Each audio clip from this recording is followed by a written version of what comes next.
প্রশাসনিক আধিকারিক জোর করে কারো বাড়িতে স্মার্ট মিটার লাগাতে পারবে না। 100 দিনের কাজ গত 6-7 বছর ধরে বন্ধ। 100 দিনের কাজ চালু হয়নি। আমরা একাধিকবার ডিএমকে বলেছি, বিডিও অফিসগুলোতে বলেছি। তৃণমূলের নেতাদেরকে যদি বলতেন, বলে কেন্দ্র টাকা দেয় না। দর্শক বন্ধুরা, 2026-এ বাংলার মানুষ বড় ভুল করেছে। বিজেপিকে ক্ষমতায় এনে ভুল করেছে এটা বলছি না, তৃণমূলকে 80টা এমএলএ দিয়ে ভুল করেছে। যারা যোগ্য বাংলার মানুষ তাদেরকে যোগ্য স্থান দেয়নি, তাদেরকে যোগ্য জায়গায় পাঠায়নি, আর যারা অযোগ্য তাদেরকে কিন্তু সঠিক জায়গায় পাঠিয়েছে। যেটা দেখছি সেটাই বলছি। এই মুহূর্তে তৃণমূলের যে আন্দোলনের রূপরেখা আঁকার দরকার ছিল, আজকের বামেরা সেই আন্দোলন ঘনীভূত করছে, বিজেপির বিরুদ্ধে চোখে চোখ রেখে লড়াই করছে। আর অন্যদিকে তৃণমূলের নেতারা, তৃণমূলের এমএলএ, তৃণমূলের এমপি নিজেদের সিট দ্বারা বিক্রি করছে। আপনাদের সামনে লড়াইয়ের ময়দানে আছে, বিজেপির বিরুদ্ধে তারা মুখ খুলেছে, তারা বিজেপির বিরুদ্ধে রাস্তায় নেমেছে। প্রধান বিরোধী দল, এইভাবে কি প্রধান বিরোধী দল হওয়া যায়? অনেকেই বলা শুরু করেছে এই যে তৃণমূল এখন বিজেপির বি টিম। আগে বলা হতো বিজেপি হচ্ছে তৃণমূলের বি টিম, এখন উল্টে গিয়েছে।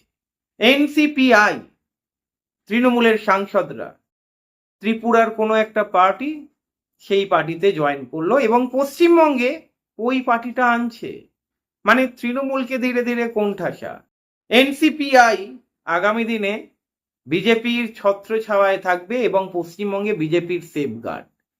বিজেপির দুদিক দিয়ে সুবিধা, ঋতব্রতপন্থী তৃণমূল আর এনসিপিআই। মানে তৃণমূল মানে মমতাপন্থী তৃণমূলের দেখা নাই। একটাই পোস্ট, বাকি সব ল্যাম্পপোস্ট। পোস্ট উপরে গিয়েছে আর ল্যাম্পপোস্ট গুলো এদিক ওদিক ছড়িয়ে পড়েছে। তারা কোথাও না কোথাও সেই বিজেপির কোলে মাথা গুজেছে। আমরা দেখতে পাচ্ছি তৃণমূলের কর্মীদের অবস্থা কি হবে। সায়ন ব্যানার্জি তো এই কথাগুলোই তো বলছে। আজকের stream media, main stream media বা কিছু সংবাদ মাধ্যম নিজেদেরকে বিকিয়ে দিয়েছে বলতে গেলে, মানে ওই বিজেপির কাছে বিকিয়ে দিয়েছে। সায়ন ব্যানার্জির আর একটা ভিডিও ক্লিপ আপনাদেরকে দেখাবো, মন দিয়ে শুনবেন, কথা আছে আপনাদের সঙ্গে। বিজেপি আজকে বলছে সকালে জমা করে বিকেলে খরচ করব। 2024 সালে association for democratic reforms report বার করেছিল আমাদের দেশের 151 জন এমপি, 151 জন এমএলএ যারা বিজেপির এমপি, বিজেপির এমএলএ, তাদের নামে মহিলা ঘটিত অপরাধ রয়েছে। বড় বড় ধর্ষণের মামলায় তারা অভিযুক্ত। মহিলা ঘটিত একের পর এক শ্লীলতাহানি আর ধর্ষণের ঘটনায় অভিযুক্ত বিজেপির 151 জন এমএলএ আর এমপি। তাহলে আইনের শাসন তো আলাদা হওয়ার কথা নয়। সকালে জমার বিকেলে খরচ যদি হয়, করবেন নাকি আপনার 151 জন এমএলএ আর এমপি কে খরচ? এই উত্তরও আপনাকে আজকে দিতে হবে। সকাল থেকে সাংবাদিক বন্ধুরাও দেখছি লেগে পড়েছে এসব লেজুর ভিত্তিতে। একটা সময় ছিল সাংবাদিক, সংবাদ মাধ্যম ভারতবর্ষের গণতন্ত্রের চতুর্থ স্তম্ভ যাকে বলা হয়, সেই তার কাজ ছিল সরকারকে প্রশ্ন করা। কিছু কিছু সাংবাদিক বন্ধু দেখছি সকাল থেকে নাচছেন, হ্যাঁ জমা হয়েছে, খরচ হয়েছে। তা বন্ধু, গত তৃণমূলের সরকার যখন তোমাদের বিরুদ্ধে এফআইআর করত, তখন হাইকোর্টে গিয়ে তোমরা মামলা করে কেন বলতে যে তোমাদেরকে যেন না গ্রেফতার করা হয়, আর আমাদেরকে আইনজীবীরা আপনাদের হয়ে মামলা করে বলতে হতো not to take any coercive step. তার মানে পুলিশ যেন কোনো গুরুতর ব্যবস্থা না গ্রহণ করেন। তার মানে আপনাদের বিরুদ্ধে যে এফআইআর হয়েছিল গত সরকারের আমলে, এই খরচ আর জমা এর হিসেব যদি থাকতো, আজকে আর খবর পড়তে হতো না, সব খবর হয়ে যেতেন। সভ্য সমাজে বাস করছেন, চলতে পারে এসব অসভ্যতাম? কতদিন ধরে এ সমস্ত অসভ্যতাম সহ্য করতে পারি আমরা? আপনাদেরকে বলছি, আমার মাইকের আওয়াজ যত দূর অব্দি গিয়ে পৌঁছচ্ছে, হ্যাঁ এটা ঠিক, ধর্ষণের মতো অসভ্য বর্বরদের ঘটনা ঘটেছে। কিন্তু কোন বিজেপি কথা বলছে? কুলদীপ সিং কোভার, যার নামে ধর্ষণের অভিযোগ, বিজেপির এমপি ছিল, সেই বিজেপির এমপিকে দিনের পর দিন প্রোটেকশন দিয়েছে কেন্দ্রের সরকার, আর তার বিরুদ্ধে আমাদের দেশের কুস্তিগির, মহিলা কুস্তিগিররা তারা দিনের পর দিন লড়াই করেছেন। কই তার বেলায় তো জমার খরচ হচ্ছে না? কোন বিজেপি এইসব গল্প বলছে? ধর্ষণে অভিযুক্ত রাম রহিম, অভিযুক্ত কি ধর্ষণের দোষী সাব্যস্ত রাম রহিম, দোষী সাব্যস্ত হওয়ার পরে একের পর এক প্যারোলে তিনি বেরিয়ে যাচ্ছেন, 10 দিন জেল খাটছেন, 5 দিন তিনি বাইরে ঘুরে বেড়াচ্ছেন। কই তার বেলায় তো ভাই জমা খরচ হচ্ছে না? তাহলে আইন যখন প্রণয়ন করছেন, আইনটা তাহলে একটু দেখে সবার জন্য প্রণয়ন করুন। সায়ন ব্যানার্জির কথাগুলো আপনারা আশা করব শুনেছেন। এবারে বিচার করুন আপনারা। আঙুল কামড়াচ্ছেন না তো এনাদেরকে বিধানসভায় না পাঠিয়ে?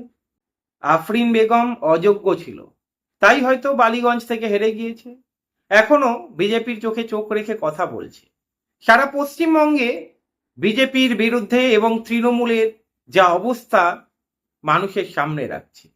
এখনো মানুষের দাবি নিয়ে লড়াই করছে। ঠিক একই রকম ভাবে ওখানে পিসি চন্দ্রর মতো বড় বড় জুয়েলার্স, কেএফসির মতো বড় বড় কোম্পানিকে ওখানে দোকান খোলার পারমিশন দেওয়া হচ্ছে, কিন্তু গরিব মানুষ ওখানে দোকান দিলে তার ছেঁড়া গেঞ্জি, ছেঁড়া চপ্পল সেটা বিজেপি সরকার দেখতে পারে না। ওই ঝা চকচকে দোকানের পাশে ওই গরিব মানুষের দোকান তারা দেখতে পাচ্ছে না। তার জন্য রিলায়েন্সের, আম্বানি, আদানি তাদের বড় বড় কর্পোরেটদেরকে দোকান দেওয়ার জন্য তারা ওখানে হচ্ছে যে এদের হকার ভাই বন্ধুদের সমস্ত দোকানগুলোকে ভেঙে উচ্ছেদ করেছে।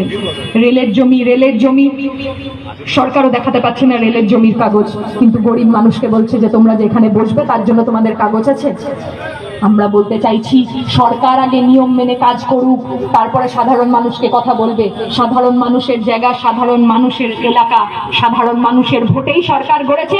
সাধারণ মানুষ যদি মনে করে তাহলে সেই সরকারকে ফেলতে 2 মিনিট চিন্তা করবে না। যেভাবে 15 বছর ধরে মাথার উপর একটা সরকার ছিল, তারা এত দুর্নীতি করেছিল, তারা এত মানুষের রাহাজানি করেছিল, গুন্ডাগিরি করেছিল, তাদেরকে মানুষ মাথার উপর থেকে নামিয়ে ছুঁড়ে ফেলে দিয়েছে। ঠিক একই রকম ভাবে বিজেপি সরকারও যদি মনে করে তাদেরকে কেউ সরাতে পারবে না, সেটা তারা ভুল মনে করছে। মীনাক্ষীকে হারিয়ে দেওয়া হয়েছিল, একটা আওয়াজ উঠেছিল এবারে হয়তো উত্তর পাড়ায় মীনাক্ষী মুখার্জি, কিন্তু না, মীনাক্ষীকে পছন্দ হয়নি। আর দীপাঞ্জন বাবু, ওনাকে পছন্দ হয়েছে। মানুষ যাকে বেছেছে ভালো করেছে। মীনাক্ষী মুখার্জি তো অযোগ্য ছিল, এখনো পর্যন্ত আন্দোলন করে যাচ্ছে, মানুষের জন্য আওয়াজ তুলছে। মীনাক্ষী মুখার্জিরা তো অযোগ্য, সায়ন ব্যানার্জিরা তো অযোগ্য। এই কারণেই তো এরা হেরে গিয়েছে। যোগ্য হলে তো জিততো, অযোগ্য বলেই রাস্তায় লড়ছে আপনাদের জন্যে। হকার্স উচ্ছেদ এই বামেরাই রয়েছে। দীপশিতা ধর হেরে গিয়েছে, চোখে চোখ রেখে বিজেপির বিরুদ্ধে লড়াই করে চলেছে। আর এই বাম নেতাদের বাংলার মানুষ জায়গা দেয়নি বিধানসভাতে।